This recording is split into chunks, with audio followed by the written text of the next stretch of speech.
Alright, this is going to be a video of this 30-inch home collection brand Lincoln ceiling fan I got at the Habitat Restore. I got it because I volunteered there, and what I do for them is clean up and fix fans in the lane they receive by donation, make them more presentable, and run better than they originally were.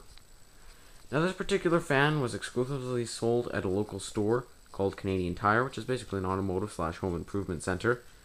It's made by the exact same Chinese manufacturer that produces Can-Arm fans, and the Can-Arm equivalent of this model is actually called the Twister. Pretty much identical, really no difference, just called differently. Anyway, I'm going to demonstrate it now. Start with the light. That works. I'm using a 60 watt equivalent energy-saving compact fluorescent bulb.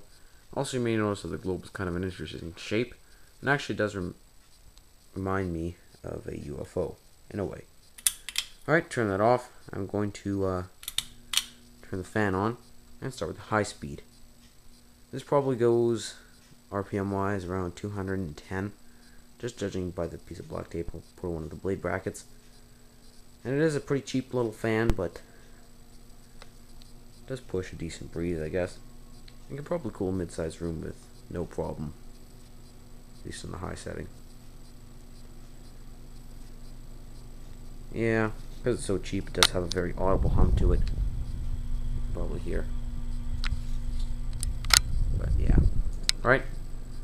I think I'm going to switch to medium now. This probably goes maybe 135, 140 RPM. And finally for low, which I'll show with the light on, so to increase the frame rate. Just because it doesn't look like a blur. This probably goes around 80 RPM. Alright, turn everything off. Start the blades. And I'm going to talk about some general information on this. The original owner did forget to include quite a few parts on the fan. One really essential one is the mounting bracket, which kind of makes me mad because it's such an inconvenience to find one of these. But I finally came across one that does fit, and the fan's up there pretty sturdily, I would say. Another thing is all these little screws at the bottom here are not original. They were gone. That's to hold the blade brackets to the motor. And finally, I did have to use a little bit of a redneck solution because one of these pads was missing. So just cut a piece out of a cardboard box, but really it's the same thing as the existing ones, just cut with scissors instead of precisely in the factory. Now I'm going to talk about the pros and cons. I like the fact that the fan has so many features. For instance, 6 reversible blades. One side is white, the other side is like bleached oak.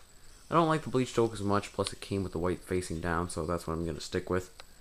Another thing is the globe looks like a UFO. It's kind of interesting, I guess. I used on some Can-Arm models in addition to some other ones, I guess.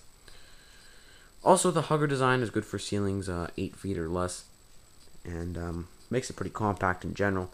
And speaking of which, I guess it's good for a lot of smaller applications, like maybe in a tight hallway or bathroom, or even a laundry room, maybe if you just want some airflow to be circulated. What I don't like, though, is the quality on pretty much everything is crap. Cheap blades and cheap metal parts, cheap motor.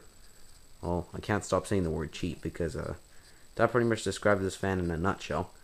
Not very good quality. So overall, I'd maybe give it 3 out of 5 stars just because it's so compact and a little bit unique, I guess. But other than that, doesn't, in my opinion, have much going for it. I wouldn't really recommend it either. Just find something better quality, I guess. So thank you for watching. I hope you enjoyed the video, and tell me what you guys think.